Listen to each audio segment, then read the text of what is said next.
One of the new Time 100 honorees we've been talking about, his name is Brian Chesky. He is the CEO and co-founder of Airbnb. The company was founded in 2008. The site now offers more than 1 million listings in over 190 countries.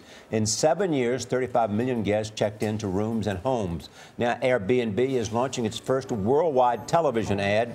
A real customer voices a note of thanks to her host. But the company still faces critics. New York State's Attorney General says 72% of Airbnb rentals in New York City are illegal hotels. Brian Chesky, welcome back. It's good to have you back. Thank you very much for having me, Charlie. Tell me what the problems are, and we'll talk later about some of the successes that you're meeting in New York and other places because they say it's illegal hotels.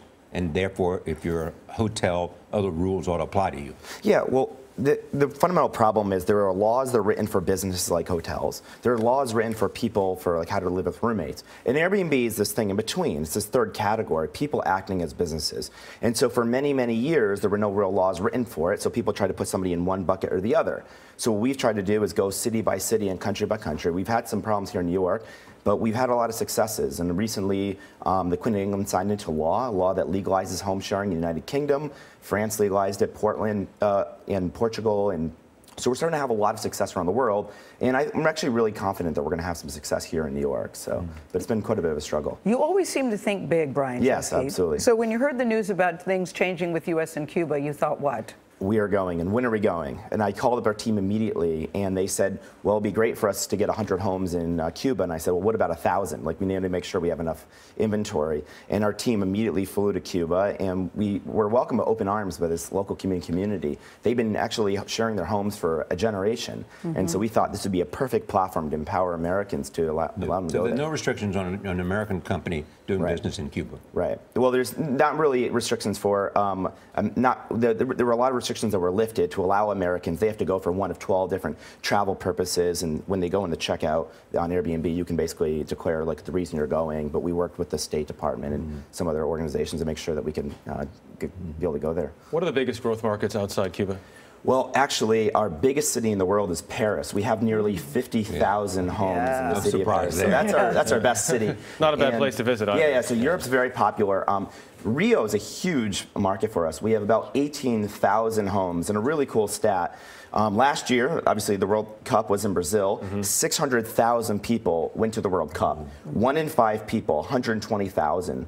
We're staying in an Airbnb. Wow. And so now we're going to be one of the housing providers for the Olympics. Where's this place we're looking at in these pictures that are surrounding you here in the studio? And how can Charlie get there? How can I get there? That's clearly a lighthouse. Thought out of my mind. Yes, that's very much a lighthouse. But this is what Time 100 says about you. Your passion is bringing people together that even the best hotels in the world should envy. So at the Time 100 dinner, you came with your mom and dad, who were here today in the green room. They said Brian always colored outside the lines. Yes. That he was always thinking big. And your parents said, listen, you can't quit your job until you get a job that has insurance. But you ignored that advice. Well, growing up, I was an artist, and so I think my parents were a little bit nervous that as an artist, I would never get a job that had health insurance. And so I ended up finally getting this job of health insurance. I quit my job. I start Airbnb. I have strangers living in my home, you know, because we started the site to be able to let people in our home. And the first thing my mom asked is, I guess you never got that job with health insurance. So this was a pretty weird, like, kind of track for me, but being an entrepreneur is the best dream you could live. Let's talk about the big picture. Yes. I mean, you represent, and your company does, something called the sharing economy. Right. Give us a sense and put that in context. I think the idea of the sharing economy is the notion that in 60 seconds, you can suddenly be an entrepreneur. You can share your home, you can share your car, anything in your life that hasn't been monetized before, you can actually share with somebody. So it's really the notion that a person can become a micro-entrepreneur. And I think this has become a huge form of work in the 21st century. But not everything has gone to plan. You've had a couple of instances where people say, listen, Airbnb is trash stuff, they've left a big mess, or they're selling stuff for cheap. How do you respond to your critics, and what are you learning from your mistakes? Well, we've had 35 million people stay in an Airbnb. Not every experience has been positive, but every time there's a negative experience, it's a data point for us to improve the service. And the service is getting continually better every single year. And I think more and more, the whole sharing economy basically works off of a reputation system. So 20, 30 years ago, you saw a person in the street and they were just a stranger.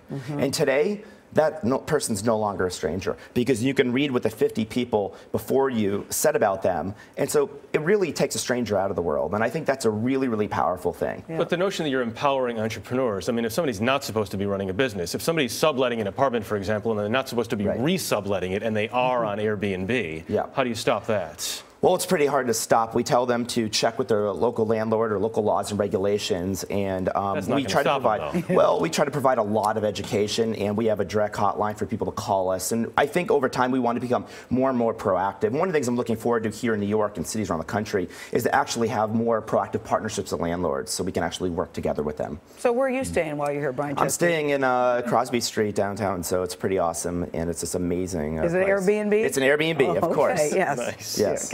How much is it costing you? It's, I think, like $100 a night. So average place here is like $150 a night. And I'll bet you have insurance. So yes, I do. Mr. and Mrs. Chesky are very happy. Thank you, Mom Brian. is happy.